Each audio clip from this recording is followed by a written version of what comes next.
오늘 우리에게 주신 하나님의 말씀은 사도행전 13장 13절과 14절입니다.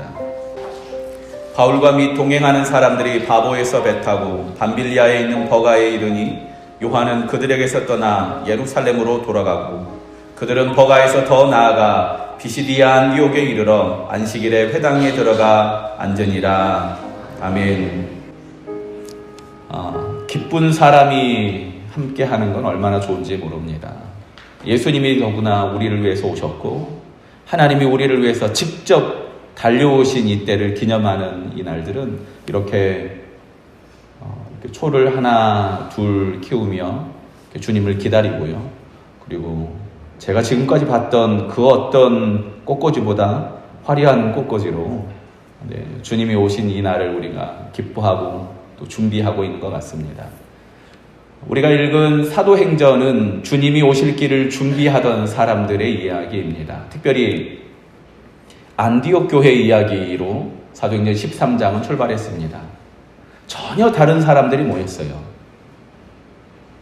피부 색깔도 다르고 신분도 다르고 심지어 매국노까지 있었던 바로 그 교회가 성령 안에서 하나 되고 그리고 주님을 위해서 어떻게 일하는지를 보여주고 있는 이 사도행전 13장 이야기, 처음부터 사실 얼마나 감동스러운지 모릅니다. 근데 우리는 착각할 수가 있어요. 사도행전 교회는 싸움이 없었을 것이다. 착각입니다. 사도행전 교회는 무조건 행복했을 것이다. 착각입니다. 사도행전 13장 1절부터 3절을 읽어볼 때 거기에 주목하며 볼 만한 아주 중요한 일들은요, 그들이 금식하며 기도할 때라고 합니다. 생각해보면요, 우리 언제 금식합니까? 잘 먹고 잘 살고 아무 일도 없는데 금식합니까? 아니잖아요. 그 교회는 금식하며 기도하지 않으면 하나 될 수 없는 교회였던 겁니다. 금식하며 기도하지 않으면 살 수 없는 교회. 그 교회가 조용했겠습니까? 시끄러웠겠죠. 한 가지 근데 분명한 게 있습니다. 그 시끄러운 교회보다 더 큰 소리가 무슨 소리였을까요?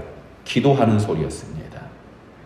우리가 오늘 찬양했는데 분명한 것은 우리 안에 원망도 있고 불평도 있고 어려움도 있을 수 있습니다. 성령의 충만함은 완전히 모든 죄악이 떠나가는 것이 아닙니다. 성령님이 우리에게 오심으로 성령이 가득히 채워짐으로 나머지 것들이 아무것도 아닌 게 되는 겁니다. 여전히 불편하고 여전히 불만이 있고 여전히 안에 더러움이 있을 수 있지만 성령님이 우리를 가득히 채워주심으로 사랑이 채워짐으로 불편함이 어때요? 더 이상 불편함이 아닌 겁니다.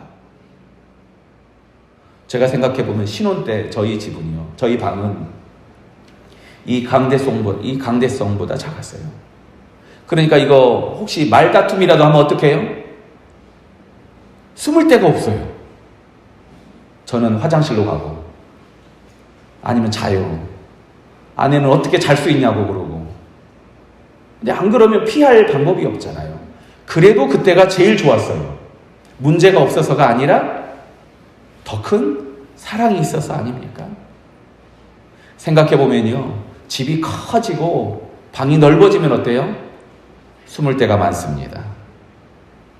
그래서 오히려 옛날을 더 그리워할 때가 생기지 않아요. 지금 저는 너무 행복합니다. 혹시 오해하지 마세요. 행복해 보이지 않습니까? 아주 행복합니다. 초대교회도 그 원망과 불평과 그 어려움들보다 더 큰 소리로 기도하고 찬양하는 교회, 그렇게 보냈습니다. 바나바와 사울을 보냈더니 첫 번째 전도 여행지에서 총독 서기오 바울이 예수를 믿게 되는데 그 총독 서기오 바울에게 사울은 자신을 이렇게 소개합니다. 나 바울은 더 이상 그 영광스럽고 자랑스러운 이름이 아니라 복음을 위하여 나 바울은 작은 자라는 이름의 그 로마 이름을 쓰기 시작합니다. 사울에서 바울로 변한 게 아닙니다. 원래 있었던 그 바울이라는 로마 이름, 그 부끄러운 이름을 이제 오히려 당당하게 밝히며 복음을 위하여 자신의 치부를 드러내고 겸손하게 이야기하고 있는 겁니다.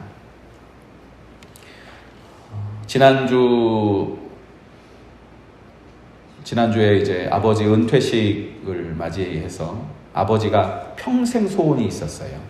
아버지의 평생 소원은 시집이었습니다. 시집 내드리지요. 그런데 아버지가 이제 시간이 다가오면서 수필 시집을 준비하셨다는 겁니다. 근데 돈이 많이 든대요. 그래서 아버지 그거 왜 해?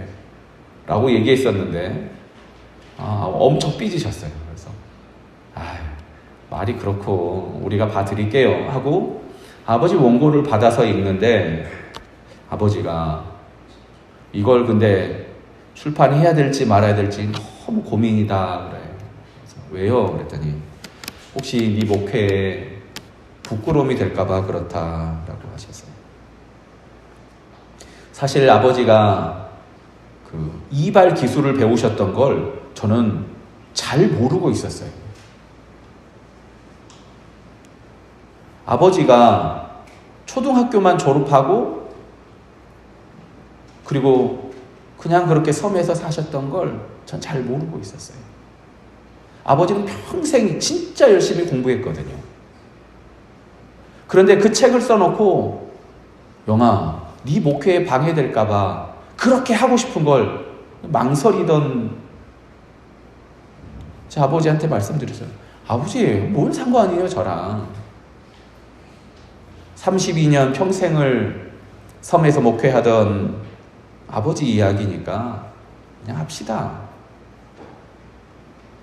그리고 나서 그 얘기를 읽었었는데 참 그때는 몰랐었는데 이제는 조금 알 것 같습니다.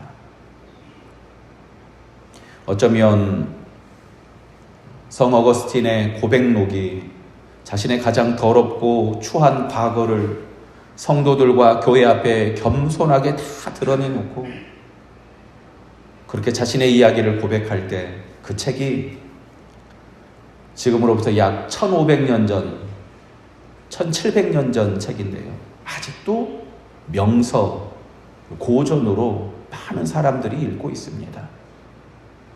거기 보면은요, 얼마나 그 사람이 스스로 타락하고 방탕한 생활을 음란하게 살았는지 조목조목 기록하고 있어요.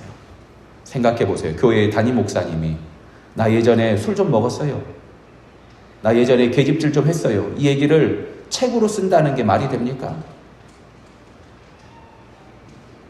그런데 이런 나를 하나님이 불러주셨습니다 라는 이 어거스틴의 고백이 얼마나 많은 사람들의 마음을 움직였는지 모릅니다. 사도행전은 바울이라고 하는 사울, 바로 이 고백으로부터 시작하고 있었던 겁니다. 자랑스러운 이름이 아니라 부끄럽고 연약한 그 이름. 그래서 그 이름을 소개할 때마다 얼마나 겸손해지겠습니까? 심지어 오늘 본문에 보니까 13절 같이 한번 읽어볼까요? 시작. 바울과 및 동행하는 사람들이 파보에서 배 타고 밤빌리아에 있는 버가에 이르니 요한은 그들에게서 떠나 예루살렘으로 돌아가고. 아멘. 바울과 및 동행하는 사람들. 바나바와 사울이 분명히 출발했다고 처음은 이야기했었는데 바울이라고 하는 사울, 자신을 그렇게 겸손하게 낮추며 복음을 위하여 나의 모든 치부를 드러내고 있는, 나의 모든 영광스러운 것들을 다 바닥에 내려놓고 있는 그 바울을 통하여 성령이 역사하기 시작하며 이제 성경은 뭐라고 그 일행을 소개하냐면요, 바울과 및 동행하는 사람들이라고 소개합니다. 누구만 나와요? 바울만 이름이 나옵니다. 왜냐하면 그 겸손한 사람을 통하여, 그 겸손한 이름을 통하여 이제 하나님이 어떻게 일하시는지 보여주고 있는 겁니다. 사랑하는 성도 여러분, 여러분이 가는 곳마다 바울이 되기를 주님의 이름으로 축원합니다. 자랑스럽고 영광스러운 이름 사울이 아니라 내가 왕년에 껌 좀 씹었는데 이거 말고 내가 왕년에 돈 좀 벌고 내가 왕년에 잘 나가던 내가 세상에서는 이만큼 높은 주의고 내가 가지고 있는 것들이 이렇게 많은데 이게 아니라 아무것도 아닌 나의 모습을 겸손하게 드러내는 바울. 하나님은 그 사람을 주목하여 일하시는 겁니다. 교회는요, 바울 같은 사람이 많아야 하나 될 수 있어요. 누군가 어른이 무릎을 꿇고 누군가 높은 사람이 가장 낮게 엎드려서 잘 오셨다고, 너무 반갑다고, 얼마나 수고가 많았냐고 손 한 번 잡아줄 때, 그때 하나님의 역사가 바로 그 손길에서, 그 무릎 꿇은 무릎에서 시작되는 줄 믿으시기 바랍니다. 그 바울과 및 동행하는 사람들이 가는 곳이 여러분 그러면 꽃길만 있겠습니까? 안디옥 교회가 그 모진 어려움과 많은 어려움을 이기기 위해서 금식하며 기도하던 것처럼 여기 이 교회가 즐겁고 행복한 일만 있었던 게 아닙니다. 13절에 보니까 요한은 그들에게서 떠나 예루살렘으로 돌아가고 라고 얘기합니다. 누가 떠나갑니까? 요한이 떠나갑니다. 마가라고 하는 요한, 바나바의 조카가 떠나갑니다. 종아나 가지 말고 이리 와라. 앉아. 종남이도 들어와. 떠나가지 마라. 네, 감사합니다. 지금 왔어요. 얼마나 잘 왔어. 잘 왔어. 마가라고 하는 요한은 떠나가는데 저 학생들은 왔네요. 바나바의 조카가 떠나가는데 이 이유가 성경에 나와 있지 않습니다. 여러 가지 추론이 있는데요. 원래는 바나바부터 출발했잖아요. 바나바가 먼저였는데 이름이 누구로 바뀌어요? 바울로 바뀌니까 기분 나빠서 떠났다. 이게 1번이에요. 2번, 제가 여기 마침 제가 터키에 가서 여기에 일주일 정도 머물렀어요. 버가에서 일주일 정도 머무는데 여기가 아주 좋은 항구입니다. 멋있어요. 그런데 여기 바로 앞에 뭐가 있냐면요, 타우루스 산맥이라고 해발 1500m 정도 고지가 있어요. 앞으로 전도여행 간다는데 이쪽으로 해서 올라간답니다. 마가라고 하는 요한은요, 잘 사는 집안, 귀하게 사는 도련님이었어요. 이거 보면은 올라갈 수 있겠습니까? 덜컥 겁이 났겠죠. 그래서 돌아갔다. 2번. 어떤 게 맞을까요? 어떤 게 맞을까요? 3번. 네. 성경 공부 혹시 하십니까? 3번. 모른다. 몰라요. 왜 모르죠? 성경에 안 나와 있어요. 그냥 돌아갔다고 얘기합니다. 사실 이 문제가 생기면요, 그냥 돌아가는 것이 아니라 돌아가고 나서 뭐라고 얘기해요? 네 때문이다. 네 때문이다. 바나바 네가 얘 관리 똑바로 안 하니까 얘가 이렇게 되는 거 아니냐. 야, 바울 네가 나대니까 얘가 도망갔잖아. 이 말할 만하지 않습니까? 그런데 성경은 아무 말도 하지 않습니다. 왜냐하면 그들의 관심이 그게 아니거든요. 가끔 우리 인생을 바라보면 우리는 얼마나 많이 원망할 대상을 찾는지 모릅니다. 흙수저라는 이야기가 왜 나옵니까? 여러분 집안은 금수저입니까? 흙수저입니까? 흙수저라는 이야기가 청년들 사이에서 있는데, 내가 이 모양 이 꼴로 사는 까닭은 우리 아버지 때문에.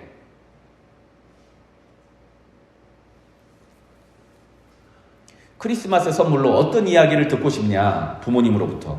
혹은 어떤 선물을 받고 싶냐라는 이야기를 하는데, 어떤 사람이 이런 얘기를 했어요.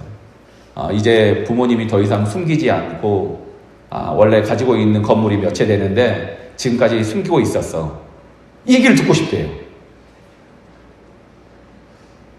원래 알고 봤더니 부모님이 건물주였다. 이게 기대하는 크리스마스 선물입니다. 아버지가 건물주일 건데 아버지가 아직 노력을 안 하신다. 이게 그 사람들, 그 청년들의 농담입니다. 그들이 바라고 원하는 건요, 아니 그들이 원망하며 이야기하는 건 내 부모님 때문에, 우리 가문 때문에, 내가 미천이 적어서, 내가 머리가 나빠서. 깜짝 놀랄 만한 소식을 들었는데요, 우리나라 사람들의 IQ가 전 세계에서 가장 높은 민족 중에 하나라고 합니다. 그런데 우리나라 사람들의 일반적인 IQ가, 혹시 여러분 IQ 기억하십니까? IQ가 120이 넘잖아요? 그러면 아주 머리가 똑똑한 거라고 합니다. 그런데 우리나라 사람들은 IQ 120 정도 된다고 그러면은 약간 이렇게 창피하게 숨깁니다. 그냥 보통 이렇게 120 이렇게. 그게 아니더라는 거예요. 그렇게 좋은데, 그러니까 누구 탓할 게 아니라는 겁니다. 정치를 보면은 책임의 정치라고 얘기합니다. 너 때문에, 여당은 야당 때문에 그렇고 야당은 여당 때문에 그렇다고, 경제를 향하여서는 근로자 때문에 그렇고 여기 갑질 때문에 그렇다고 얘기합니다.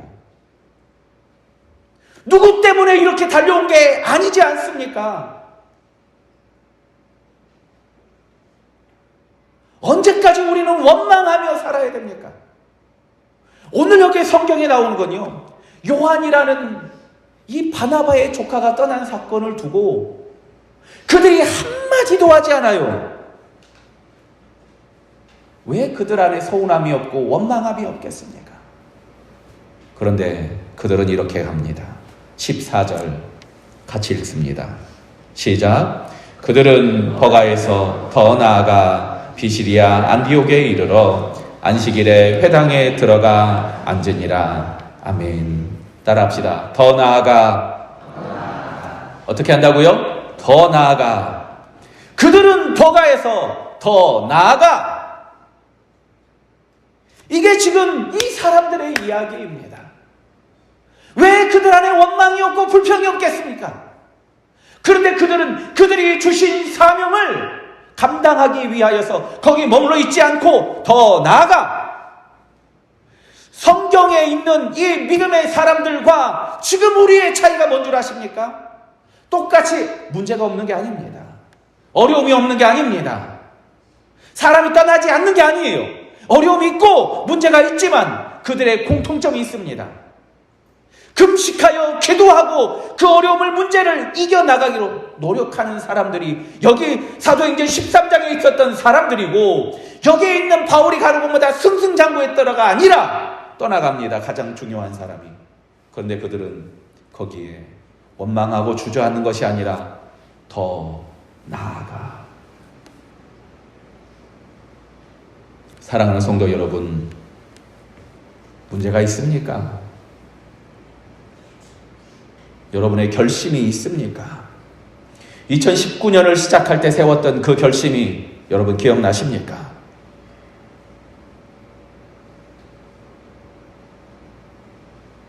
원망하고 다른 사람을 탓하고 불평할 것이 아니라 더 나아가. 오늘 우리에게 하나님이 원하시는 게 바로 이 걸음이 아니겠습니까? 거기서 한 걸음 더 나아가.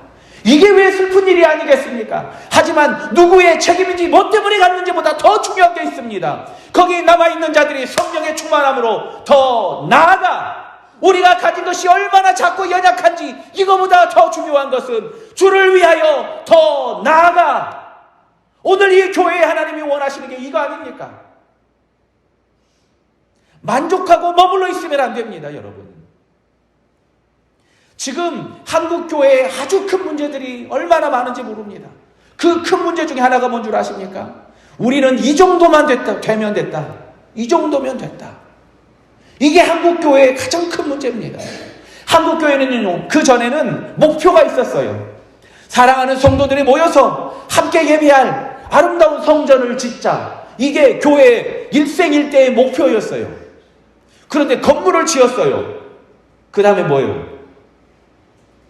그 다음에 목표가 사라지는 겁니다. 지금 하나님이 이 땅을 살아가는 우리에게 원하시는 게 뭡니까?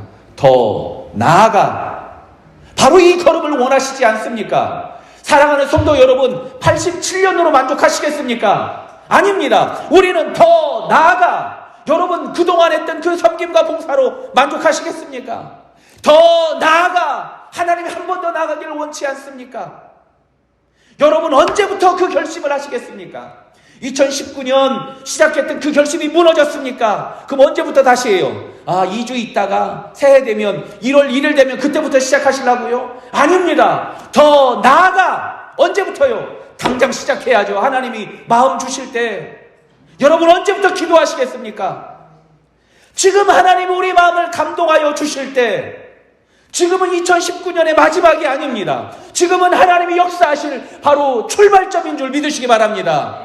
하나님이 오늘 우리에게 한 걸음 더 내딛기를, 믿음으로 달려가기를 원하시고 계십니다. 사랑하는 성도 여러분, 여러분 가운데 원망할 것, 여러분 가운데 좌절이 있는 것 얼마나 많은지 저는 다 알지 못하지만 하나님이 우리에게 원하시는 게 바로 이 모습 아닙니까? 요한은 그들에게서 떠나 예루살렘으로 돌아가고, 성경이 말하지 않을 때는요, 말하지 않는 이유가 있습니다. 여기 성경은 아무 말도 하지 않습니다. 그저 요한은 떠나갔다. 하지만 그들은 버가에서 더 나아가 2019년 12월 22일 바로 오늘이 여러분의 인생에 한 걸음 더 나아가 이 교회가 주님께 더 나아가 겸손하게 예수님을 따라 더 나아가는 귀중한 시간, 하나님의 은혜의 때가 되기를 주님의 이름으로 축원합니다. 우리 같이 찬양하며 주님께 영광 돌리고 우리 함께 기도하도록 하겠습니다. 찬송합시다.